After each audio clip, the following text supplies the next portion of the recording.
اور حسبنا و نعم الوکیل، اب یہ حسبنا و نعم الوکیل یہ کوئی معمولی عمل نہیں، یہ معمولی جملہ نہیں ہے، یہ معمولی طاقت نہیں رکھتا۔ میری بہنیں غور سے سنیں اور اسے اپنی زندگی میں شامل کرنے کی کوشش کریں۔ حضرت عبداللہ ابن مسعود رضی اللہ تعالیٰ عنہ فرماتے ہیں کہ جب حضرت ابراہیم علیہ السلام کو نار نمرود کی طرف بھیجا گیا، آگ کی طرف جب بھیجا گیا، تو حضرت ابراہیم علیہ السلام کی زبان پر کون سا جملہ تھا؟ حضرت عبداللہ ابن مسعود فرماتے ہیں یہی جملہ تھا، حسبنا اللہ و نعم الوکیل۔ اور اس جملے کی تاثیر یہ رہی کہ ان کے اس توکل کی بنیاد پر پروردگار نے آگ کو باغ میں تبدیل فرما دیا۔ اور اسی طرح سے ام المؤمنین حضرت عائشہ صدیقہ رضی اللہ تعالی عنہ فرماتی ہیں کہ جب کبھی رسول اعظم صلی اللہ تعالی علیہ وسلم کسی غم کے اندر گرفتار ہوتے اور حزن و ملال جب سرکار صلی اللہ علیہ وسلم کو ہوتا تو آقا کریم صلی اللہ تعالی علیہ وسلم اس کلمات کو پڑھا کر اس کلمے کو پڑھا کرتے تھے، حسبی اللہ و نعم الوکیل۔ سرکار حسبی اللہ پڑھا کرتے تھے۔ اے رسول اعظم صلی اللہ تعالی علیہ وسلم کے دیوانوں، یہی وجہ ہے کہ چاروں سلسلے کے اندر اس وظیفے کو سب سے زیادہ اہمیت دی گئی۔ آپ کو کبھی کوئی غم ہو، کبھی آپ کو کوئی ٹینشن ہو، کبھی آپ کو کوئی پریشانی ہو، کبھی کوئی مصیبت آپ کے دروازے پر دستک دے رہی ہو، کبھی کوئی تکلیف میں آپ گرفتار ہو، عشاء کی نماز کے بعد 450 مرتبہ حسبنا اللہ و نعم الوکیل پڑھیں، اللہ تعالیٰ اس کی برکت سے آپ کی مصیبتوں کو دور فرما دے گا۔ یہ بڑا جامع کلمہ ہے۔ ضرورت اس امر کی ہے کہ ہم اپنے رب پر بھروسہ کریں۔ میں اپنی بہنوں سے خاص طور پر گزارش کروں گا، میں ایک مصیبت کا تذکرہ نہیں کر رہا، جتنی بھی مصیبتیں تمہارے دروازے پر دستک دیتی ہوں تمہیں مایوس نہیں ہونا۔ مصیبتیں جس کی طرف سے آئی ہیں وہی مصیبتوں کو دور کرنے والا سب سے بڑا ہے، وہی مدد کرنے والا ہے۔ اس پر کامل بھروسہ کر کے اس کی بارگاہ کے اندر معروضہ پیش کرو، مولا ہم کمزور ہیں، ہماری مصیبتوں کو دور فرما۔ اب ایک واقعہ میں آپ کے سامنے عرض کروں گا اور اس کے بعد میں اپنی بہنوں سے پوچھوں گا کہ کیا ایسی مصیبت بھی تمہاری زندگی میں کبھی آئی ہے؟ مجھے بتاؤ کون نہیں جانتا؟ حضرت ہاجرہ رضی اللہ تعالی عنہ مکے کی سرزمین پر ہیں۔ حضرت ابراہیم علیہ الصلاۃ والتسلیم حضرت ہاجرہ رضی اللہ تعالی عنہ کو دودھ پیتے بچے کے ساتھ، حضرت اسماعیل علیہ السلام جیسے ننھے بچے کے ساتھ تھوڑا سا پانی اور تھوڑا سا کچھ کھانے کا سامان چھوڑ کر کے حضرت ابراہیم بے آب و گیا وادی میں چھوڑ کر، نہ کوئی آبادی ہے وہاں پر، نہ کھانے پینے کا کوئی انتظام ہے، نہ زراعت کا کوئی انتظام، کوئی چیز نہیں، اور حضرت ابراہیم علیہ السلام بیوی اور بچے کو تنہا وہاں چھوڑ کر جب جانے کے لیے نکلتے ہیں تو حضرت ہاجرہ رضی اللہ تعالیٰ عنہ نے حضرت ابراہیم علیہ السلام سے عرض کیا کہ آپ ہمیں چھوڑ کر جا رہے ہیں، اکیلے چھوڑ کر جا رہے ہیں، ہم یہاں کیسے رہیں گے؟ حضرت ابراہیم علیہ السلام نے کوئی جواب نہیں دیا۔ دوبارہ ان کی بیوی نے کہا کہ آپ ہمیں دونوں کو یہاں چھوڑ کر کے جا رہے ہیں، اکیلے چھوڑ کر بے آب و گیا وادی کے اندر؟ حضرت ابراہیم نے کوئی جواب نہیں دیا۔ تیسری مرتبہ حضرت ابراہیم علیہ السلام سے حضرت ہاجرہ رضی اللہ تعالی عنہ نے پھر یہی بات کہی۔ جب حضرت ابراہیم نے کوئی جواب نہیں دیا تو حضرت ہاجرہ نے سوال پوچھا،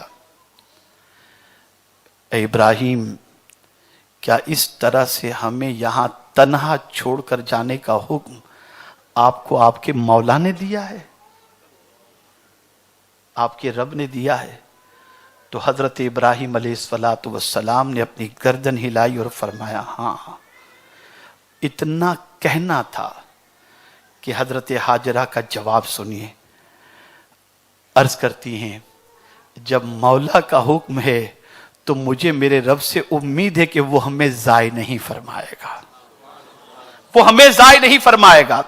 اس طریقے سے انہوں نے پروردگار کے اوپر توکل کا اظہار فرمایا اور پھر اپنے بیٹے کے لیے پانی کی تلاش میں نکل پڑی. جب پانی ختم ہو گیا تو پروردگار نے بیٹے کے قدموں سے ایسا پانی جاری کر دیا جو قیامت تک جاری رہنے والا ہے. یہ ہے اللہ پر توکل, یہ ہے اللہ پر بھروسہ.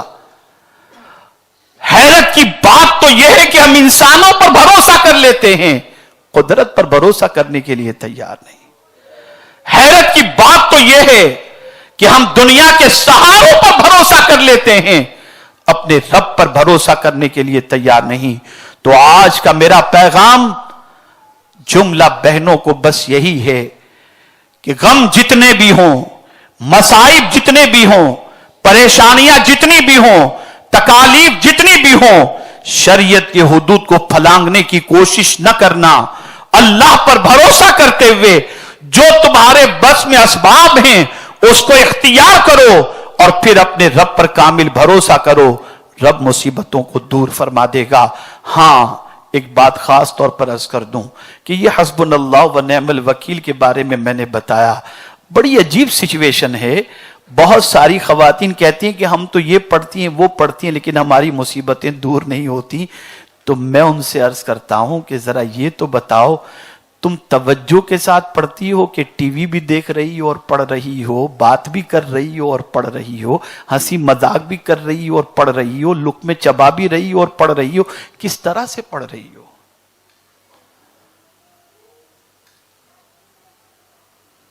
اس طرح سے زندگی بھر پڑھو گی, ثواب تو ملے گا, مقصد پورا نہیں ہوگا. جب تم یہ پڑھنے کے لیے بیٹھو تو زبان جس طریقے سے تمہاری جنبش دیتی ہو کہ حسبنا اللہ, اللہ ہمارے لیے کافی ہے, اس وقت تمہارا دل بھی کہتا ہو کہ میرے مولا کے اوپر مجھے پورا یقین ہے کہ وہ میرے لیے کافی ہے. تمہارے دل میں یہ یقین بھی ہو, تمہارے دل کے اندر یہ پختہ عقیدہ بھی ہو کہ اللہ تمہارے لیے کافی ہے. اس نیت سے پڑھو. ونعم الوکیل, وہ بہترین کارساز ہے, بہترین کام بنانے والا ہے. وکیل کہتے ہیں کسی کو آپ نے اپنا کام سپرد کر دیا, اب وہ آپ کا کام وہ انجام دے گا. آپ وکیل رکھتے ہیں نا, آپ کی طرف سے وہ کیس لڑتا ہے نا, وکیل یہی تو کرتا ہے. آپ کے معاملات کو وہ دیکھتا ہے, آپ کی طرف سے وہ لڑتا ہے. قربان جائیے, جب کوئی بندہ اپنے رب کو اپنا وکیل بنا لے مصیبت کے اندر, اس سے بہتر کارساز کون ہو سکتا ہے, اس سے بہتر کام بنانے والا کون ہو سکتا ہے. اور سن لو, جیسا قرآن میں فرمایا گیا کہ وہ بہترین کام بنانے والا ہے, یہاں سے یہ بات سمجھ میں آئی کہ ہم بہترین کام بنا نہیں سکتے. ہم تو بناتے بھی ہیں, بگاڑتے بھی ہیں, بلکہ زیادہ تر کام ہمارے بگڑے ہوئے ہی نظر آتے ہیں. لیکن میرا مولا کوئی کام بگاڑتا نہیں, سارے کام بناتا ہی بناتا ہے, بناتا ہی بناتا. اب مجھے ایک اور واقعہ یاد آ گیا کہ توکل کتنا, توکل رکھنے والے کی لاج مولا کس طریقے سے رکھتا ہے. قیامت کے دن کو یاد کرو, قیامت کے منظر کو یاد کرو. دو بندوں کے حوالے سے ملتا ہے. کل بروز قیامت دو بندوں کے اعمال جب تول دیے جائیں گے اور اس کے بعد ان بندوں کے سلسلے میں فیصلہ ہوگا کہ انہیں جہنم میں ڈال دو,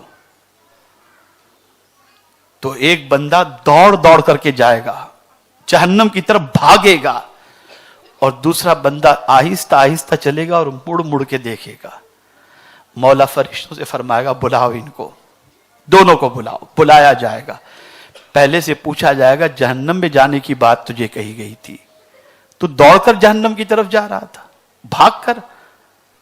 آگ میں جانے کے لیے کہا گیا تھا, باغ میں جانے کے لیے نہیں, تو دوڑ کر جا رہا تھا.